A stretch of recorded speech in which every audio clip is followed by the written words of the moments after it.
Graça e paz da parte de Deus, nosso Pai, e da do Senhor Jesus Cristo. Um privilégio estar com você mais uma vez nesse canal, celebrando a boa palavra de Deus. Eu tenho hoje um texto para compartilhar com você, como sempre, das Sagradas Escrituras, e eu espero que fale ao nosso coração. Vamos lá? Vamos celebrar então Filipenses capítulo 1, versículo 12. Porém, antes, peço a você que se inscreva no canal, se ainda não se inscreveu. Ative o sininho para receber as nossas notificações, novidades que estão também para chegar por aí. A gente vai compartilhar com vocês. Dê o seu like e, por favor, seja instrumento de Deus. Compartilhe da palavra do Senhor, ainda que para você seja uma palavra simples, que você já conheça, já ouviu, mas quem sabe alguém que ainda não tem ouvido ou que nesse momento vai lhe ser muito importante. Filipenses, capítulo de número 1, o versículo é o 12.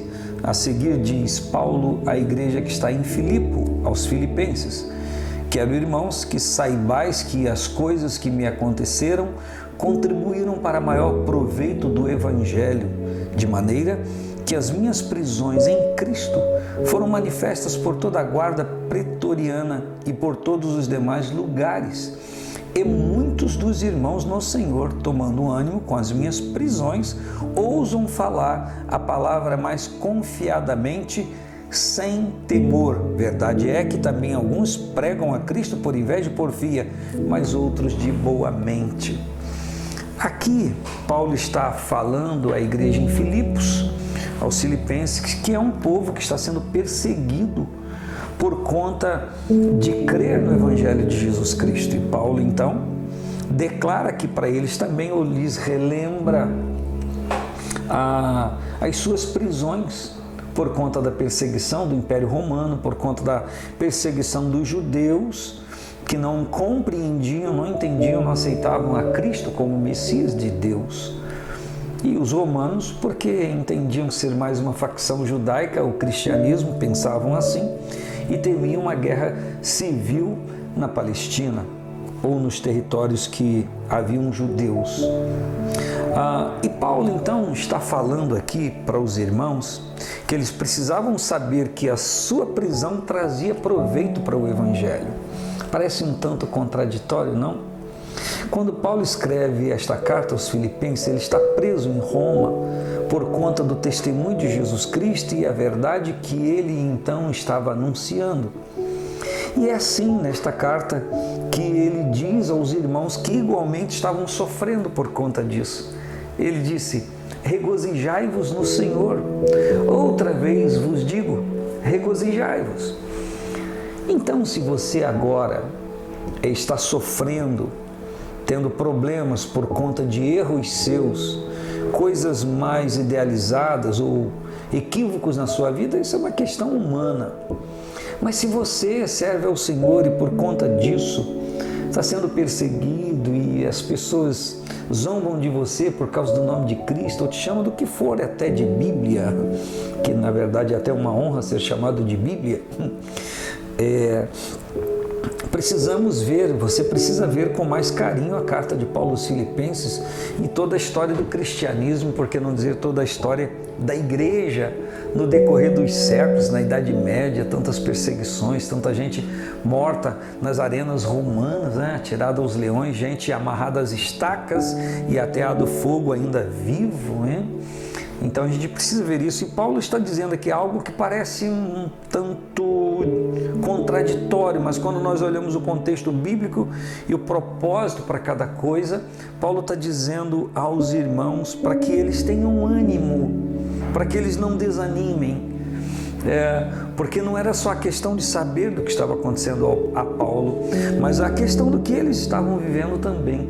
E ele diz então que aquilo que ele estava padecendo por causa do nome de Cristo trazia e como trouxe proveito para o Evangelho, porque outras pessoas que igualmente crendo no Senhor Jesus estavam sendo expostas à perseguição e até morte, com ousadia continuavam falando o nome do Senhor. Eu não sei se você sabe, deve saber, mas eu vou falar com você, lembrar ou relembrar ou informar que no livro de Atos, quando os apóstolos eram presos, açoitados por causa do nome de Jesus e também por conta da perseguição que eu falei aqui no início, eles saíam daqueles açoites, daquelas prisões e perseguições, alegres e felizes, julgando-se por serem julgados diante do Senhor como pessoas que poderiam padecer pelo nome de Cristo.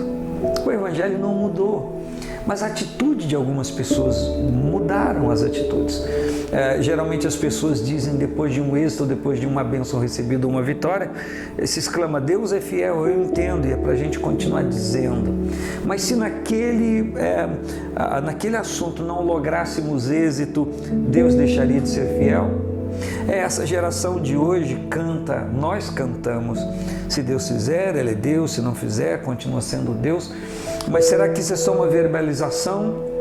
Será que só é um cântico de uma canção que a gente então fala, mas não é realidade para nós? Esse contexto de sofrer pelo nome de Cristo faz parte da sua vida? Ou você pensa que essa questão de sofrer pelo nome de Cristo é coisa passada e, na verdade, o Evangelho traz à tona o bem viver, o regalo humano, por conta das teologias da prosperidade? Por que falo das teologias? Por causa da mutação que ela sofreu durante o tempo. Nós não somos apologistas da miséria nem da desgraça, mas da sensatez da palavra, que diz que padeceríamos aflições no mundo. Sempre falando sobre esses assuntos, a gente repete o que Cristo disse: no mundo tereis aflições, mas tem de bom ânimo, porque eu venci o mundo. Então, o bom ânimo está muito associado com esse desprendimento, com a sua ousadia para falar do nome de Cristo. A propósito, o versículo 14 diz que muitos dos irmãos no Senhor, tomando ânimo com as minhas prisões, ousam falar a palavra mais confiadamente, sem temor. Paulo, nesse momento, está como o apóstolo, aquele que era o mestre, aquele que estava pregando, aquele que estava anunciando a palavra, aconselhando, discipulando, e as pessoas então, vendo tudo aquilo, ousavam falar com mais intensidade do nome de Cristo. A perseguição à igreja nunca fez a igreja se calar, ao contrário, a perseguição à igreja, ao povo de Deus, sempre fez com que a salvação, o enunciado, o anúncio da salvação do Evangelho de Cristo por Cristo chegasse mais rapidamente às pessoas. Só que se eu, como pessoa que crê em Cristo e no reino de Deus presente em nossa vida, e que permito que o reino de Deus entre em mim, para que eu entre no reino de Deus de uma forma plena, começar a murmurar, a reclamar das coisas que acontecem na vida humana comum. Eu não estou dizendo que alguém sofrendo tenha que achar aquilo tudo muito legal. Não, a gente pode ter a noção exata do nosso sofrimento, fazer a leitura, não é?